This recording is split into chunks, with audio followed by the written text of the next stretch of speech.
So what's up guys, it's here by NeedToWorkWatch, and if you guys are watching this video right now, that means you're either currently downloading or waiting to download the new 1.41 update for Call of Duty Modern Warfare 3 Warzone/Warzone Mobile.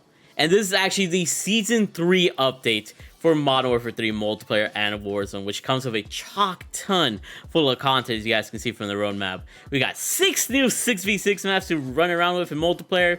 We got some new zombie stuff coming within the mid-season update. We got 4 new weapons to mess around with, a whole bunch of operators, bundles, and in Warzone, Rebirth Island is finally dropping, which you guys will see background gameplay of, and a whole bunch of crazier stuff. So you guys are excited to see everything that's included within the Modern Warfare 3 and Warzone Season 3 update here within MW3. Then make sure you guys drop a like in the video, subscribe, and turn on those post notifications. On this channel, I upload news and update videos when they are relevant, like for today's video, but most of the time I am uploading store bundle videos that interest me, like tracer packs or store bundles, and I also upload high kill Warzone gameplays. So if you just want something a little bit random on the channel, and you just want to see some variety of stuff, then go ahead and stay tuned to the channel. I would appreciate you. But with all that being said, let's go ahead and talk about how huge this update is and when you can expect to see it live if you're watching the video early. So when I downloaded the PS4 version of the 1.41 update on my PS5, because it gets it early on the PS5, it was around 21.44 gigabytes. And I haven't personally gotten this, but apparently some people have been able to get the preload on Battle.net, which is on PC, and it was around 27 gigabytes on that platform. So this means that the download is going to be around anywhere from 20 to 30 gigabytes on your platform, you know, whether it's Xbox, PlayStation, or Steam, you know, PC, Battle.net, whatever the case is. So it's a pretty sizable update compared to the ones we got in the past, which makes sense. We're getting a really big Warzone map in a sense. And if you guys are wondering when all of this is going to be installable / downloadable, depending on your platform, all of this will happen later today at noon Eastern Standard Time or 9 a.m. Pacific Standard Time. So it might already be out by the time you're watching this video, or you just gotta wait like a couple of hours or whatever the case is. But yeah, it's pretty crazy update. Let me know if you guys are excited. But now that we talked about how huge the file size is on PlayStation and potentially the other platforms, let's go ahead and get to the meat of the content here within MW3 MP starting us off. And I'm going to try to get through everything as fast as possible. I might miss a couple of things, but this video will legit be like 30 or 40 minutes if I mentioned every single little thing. Just make sure you guys note down the patch notes within the description down below. Starting things off, we got 6 new 6v6 maps for multiplayer here, and we got 6-star, which I believe I do have background gameplay of, and hopefully I'm showing it off here at the moment if I remember, but it legit looks amazing. It takes place on Dubai, and legit people that were able to play the game or the season early, they actually went to Dubai and recorded footage of this map over there, which is kind of crazy. But the map looks tropical and amazing, and it reminds me of Raid from Black Ops 2 a little bit, just a little bit bigger to kind of, you know, make, you know, sense for the faster movement that we have now, which is pretty cool. Next up, we have a small 6v6 map, and that's going to be the map of Emergency.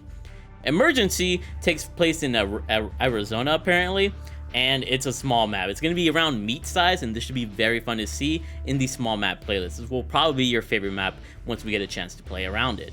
We also have Grove House, which is a new 6v6 small size map, which is actually a remaster of Sphere from Call of Duty Vanguard. It's just the same sort of structure. We got like upper levels and lower levels, and pretty much very condensed for some amazing SMG action. I remember this map being pretty alright. Don't know how it's gonna play with this year. Maybe a little bit better. We shall see.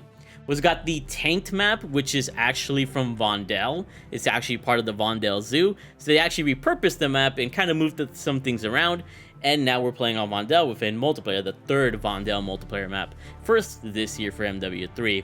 And honestly, the map looks really nice. It has a nice little sunset sort of vibe. And you actually fight in the aquarium as well from time to time, which I think this map could play pretty well. Next up, we got the map of Checkpoint, which is actually a repurposed map from Rebirth Island. They took the nice little, I guess, headquarters place from Rebirth Island, or Stronghold, whatever it was called, and changed it into 6v6. They actually did adjust some of the buildings. So this map might play pretty well. If for multiplayer, we just have to wait and see how it does truly play well. Because I don't really like this area of the map within Rebirth Island, but maybe it will be pretty good for multiplayer here. And then for our last map here, we have Grime, which is another 6v6 small to medium sized map.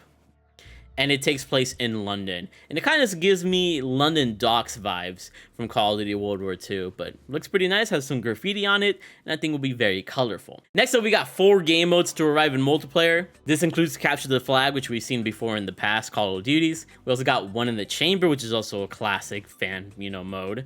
We also got Minefield, where you kill your opponents, they actually drop bouncing Bettys onto the floor, and you got to be careful to maneuver the map. So anytime somebody dies, you got to watch out for that bouncing Betty, which I don't know if this is going to be a good one to mess around with, but we shall see.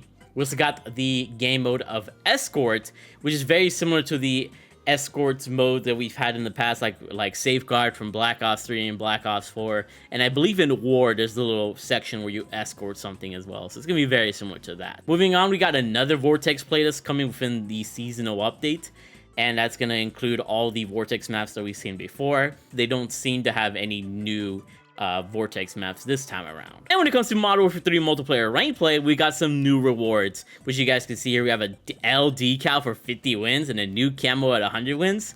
And some of these rewards look pretty freaking nice. And keep in mind, if rank play is not available right now at the time of me recording this video, it will be available in like an hour or two. They just obviously delay things to make sure the servers are good, and so you'll see rank play go live in a little bit. Even more stuff is included with multiplayer. We got new perks and equipment, including the Gunslinger Vest, which allows you to have 2 secondary weapons, kind of like overkill but underkill, I guess you could say. We got the modular assault rig, which is going to help us pretty much have lethal and tactical grenades a lot more readily available, and you have maximum reserve ammo. And there's a new perk vest known as the Compression Carrier, and this gives you the ability to regenerate health after a kill or objective capture, which is basically quick fix from Modern Warfare 2. This is going to be a very good vest to, mess around with. We've got the new perks of Boots, which allows you to be immune to movement reduction effects, which could be useful. Got the new perk or gear of High Grain Antenna, which allows the minimap to be zoomed out for you and nearby allies. And enemies can actually stay on the radar longer for you and your allies if another ally has the comms vest. So you might be able to combine this with the comms vest, which would be very interesting to see. Got the EMD mine, which is very similar to the EMD grenade, where once it's triggered, it'll just track your opponents, whoever got triggered. And there's another field upgrade known as Enhanced Vision Goggles, which will give you a sort of different look of the game and allow you to kind of take out opponents or see opponents a lot easier. Now moving on forward, when it comes to Modern Warfare Zombies, you guys know I don't really cover zombies anyway, but basically the story is going to continue within the mid-season with saving Dr. Jansen. You're actually going to be able to see whatever the big threat is coming in. There's going to be another Dark Ether Rift, and there's some new challenges and schematics, including the Dead Wire Detonators, the Golden Mask Filter, which allows you to really survive in the gas forever, and the Sergeant's Beret, which allows you to have an AI companion kind of help you go throughout the map, which is going to be pretty nice. And there's a new Warlord of Rainmaker, which is also happening in the mid-season update. Now within Warzone, we got Rebirth Island dropping into the game, which you guys have already seen from the background, and it's pretty much Rebirth Island as you know it from Rebirth Reinforced of the Vanguard year, but with some updated, points of interest, as you guys can see from some of the pictures. And the game is going to look very, very nice and sunny. Plus, there's actually multiple times a day, which is going to be dope to see. Another thing to note that there is going to be some underwater passages, not as complex as Vondel, but Rebirth Island's underwater passages are going to be a lot more simple, going from point A to point B. There's also going to be a new Call of Duty Warzone mode known as Warzone Boot Camp, where low-level players can obviously join into this game, and there'll actually be bots within this game, so you can up your skills, and then when you're ready to tackle the real Warzone, you'll be able to, which is pretty nice to see. And of course, Rebirth Resurgence is going to be part of the game, and during the mid-season, we'll see Rebirth Resurgence loaded. And with this, you're pretty much just spawning in from the start of the match with your loadout, which should look pretty fun to mess around with. We also got the new game mode of Rebirth Lockdown, which is basically Lockdown, but with Rebirth enabled. And then there's also a new public event known as Rebirth Infill Strikes. Like, before you actually land into the game, parts of the island are gonna, shut down, like the tower, the prison is gonna get blown up, and the actual fire station tower. So it's not really gonna impact the game, and this won't be a part of the game for the first 2 weeks. The first 2 weeks we'll have Rebirth Island as it is, but then we'll have this infill strike come in before you start the game, which is going to be pretty interesting to see how that enables the gameplay. And within the mid-season, you're also going to have a new public event of heavy armor. We actually have another armor plate to have you have 200 armor health, which is pretty insane. And there's going to be a new mission contract of spy drones, where if you're able to activate this contract and destroy the spy drones, then you'll be rewarded some advanced UAV potentially, which should be pretty nice for a reward. And of course, on Rebirth Island, there is going to be the Resurgence Champions quest to kind of deal with. So Resurgence is actually going to have a nuke quest, which is kind of crazy because we usually see this on Mondale, but now we have a Resurgence one, which should be pretty fun to mess around with. And there's going to be a new field upgrade on Rebirth Island known as the Utility Box, which is basically the Ammunitions Box and the Armor box combined, giving you armor and ammo, as well as anything for your tacticals and lethals. Another kill streak known as Foresight, which we've seen in the past. And there's actually the addition of Specialist, which allows you to have all your perks in the game once you pick it up. And I believe you still have all your perks once you die, as long as you're able to retrieve them back, which is kind of crazy. And I'm going to skip over some other things just because there's so much that's talked about within Rebirth Island. You guys can just experience that yourself. But when it comes to ranked within Warzone, we're once again having ranked Resurgence, but this time instead of it being on Fortune's Keep, it's going to be on Rebirth Island. And we got a whole new set of rewards here, as you guys can see. And with the skill divisions, the higher your skill division is that you end up with, you're actually going to be receiving an additional camo, as you guys can see here. So some really great ranked Resurgence rewards. And if you guys are wondering, once again, ranked play should be out a couple of hours sometime after the update. So stop freaking out. I already know somebody's going to comment it in the comment section below. And I'm going to go ahead and skip over the Warzone mobile content just because you guys can just look that up on the blog post if you wanted to, or the patch notes. But let's go ahead and talk about the 4 new guns available in all these modes. First up, we got the FJX HORUS SMG, which is in Battle Pass Sector 8. It's pretty much the MP9 from the original Call of Duty Modern Warfare 3 and has an incredible fire rate and amazing mobility, and the handling helps mitigate the recoil control. So this gun should be very powerful, just like the Vel 46 from last year.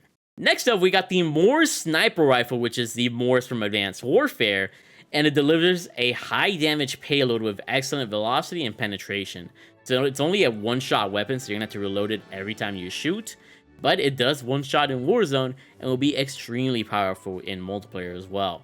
We also got the Gladiator, which is also in the Battle Pass. These last 3 weapons have been in the Battle Pass, and it's very mobile and easier to use. And lastly, we have the BAL-27, which unfortunately we're not going to get until the Reloaded update, which is another Advanced Warfare gun that's now going to be in Modern Warfare 3. But it's going to be in the mid-season update where we're going to have to unlock it through a weapon challenge unlock, or the weekly challenges, I'm pretty sure, just like we've seen with some other guns in the past.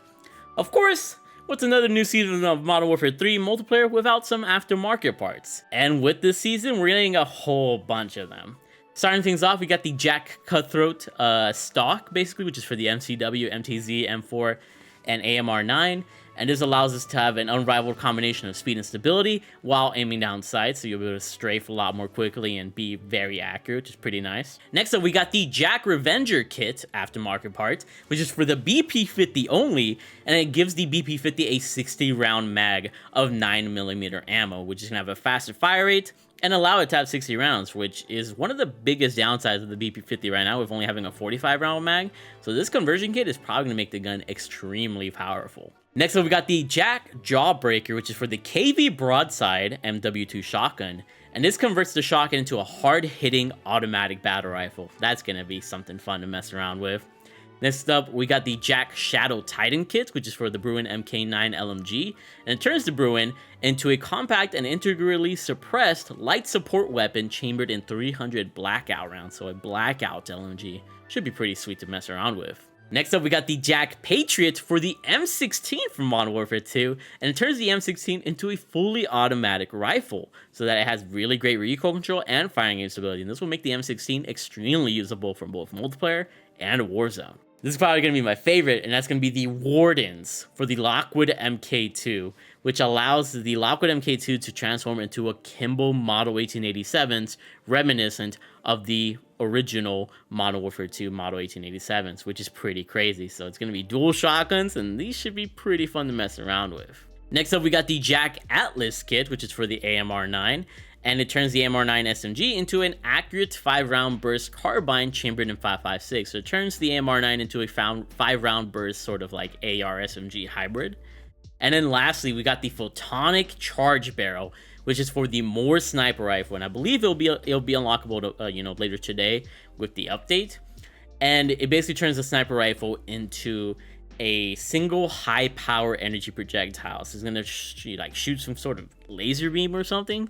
Should be pretty powerful and very fun to use. And very quickly here, I'm just gonna go ahead and mention Black Cell. We got the new Black Cell operator of Stasis, which also includes a Snoop Dogg operator skin.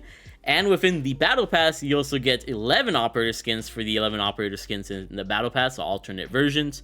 6 Tracer weapon blueprints with death effects, 1100 Call of Duty points, the double barrel disrespect finishing move, a frag grenade skin with death effect, Battle Pass tier skips, and the All That Glitters Tracer weapon blueprint, blueprint. And here's the Battle Pass, in case you guys are wondering. You guys can see the MORS is unlockable over there. The FJX Horus is over there. And on the top right, you'll see that the Battle Pass Black Cell section is over there. And you can lock the MORS and the FJX Horus very easily. So, very nice stuff to see from the Battle Pass. And in case you guys are wondering, Makarov as a tier 100 skin has a whole freaking wolf. And of course, we got Snoop Dogg with his own skin and his own Black Cell skin that legit looks like a dog. And we got Stasis, which just looks pretty good. We also have the Call of Duty Warzone 4th Anniversary Pack, which is going to give us an MCW as a free gift. And to go over the bundles, we got a whole bunch of stuff. We got Cheech and Chong coming in as Tracer Pack bundles, which should be pretty insane to see. We got the Emperor Pack, who looks pretty freaking awesome, which is pretty awesome. And in terms of the weekly challenges, the camo that we're getting seems to be this camo with like blue symbols all over it, and it seems to be animated as well, so it might be interesting to see what's up with it. And if you guys are wondering what the max level blueprint is, we're going to be able to get to level 650, and this time we're getting a Holger 556 or Holger 26, it looks like there, for the blueprint. I think it is the Holger 556, and it says Prestige on there, very similar to the Ram 7 that we got last season. And other bundles that are coming into the game really quickly. We got the Tracer Pack Stony Sloth, which is going to be released around 420, just like Cheech and Chong, which is legit a sloth skin for a price, and it's going to be a 420 one, which is going to be kind of funny to see. We got the Tracer Pack Katasaurus Ultra skin, which legit has you become a dragon with a baby behind it. I don't know what's with them and babies these days. We got Tracer Pack Big Brain Ultra skin, which looks pretty freaking wild. We got the Tracer Pack Horseman Virus Ultra skin, which looks pretty freaking lethal looking. We got the Tracer Pack Killer Circus Freaky Party Pack, which is actually reminiscent of the original clown from Advanced Warfare that everybody memes, and is now a lot more serious looking and scarier looking, kind of reminds me of it. And it comes with an HRM9 SMG and an MTZ Tracer blueprints. We got the Tracer Pack Cyber Junkie Pro Pack bundle, which should be pretty nice, with the KV inhibitor and MTZ 556, both having tracers. And of course, Godzilla and King Kong are having a collab, continuing here with Season 3. And we got the Godzilla Tracer Pack, which looks pretty freaking amazing. We got the Tracer Pack Scar King, which is part of that whole thing. And we got the Tracer Pack Shimo bundle, which also looks really dope. And if you get all the 4 Titan collections, so all the King Kong and Godzilla bundles, you get the Beast Glove Gladiator Skin melee weapon, which should be pretty sweet to see. And that's pretty much it. Let me know what you guys think about this this update. Are you guys excited to see all the cosmetics, all the new guns, all the new maps, especially within Modern Warfare 3 multiplayer? Let me know what you're looking forward to the most. Sorry if I did talk a good bit. There's just a lot to talk about, and I skipped over a lot of things too. So you guys check out the patch notes in the description down below. But hopefully I'll condense this enough so that you guys have a good time watching this. Anyways, thanks for being the best viewers ever. And just know that I really freaking love you with all of my heart. Season 3 hype, and make sure you guys stay tuned to all the channels. Stay awesome.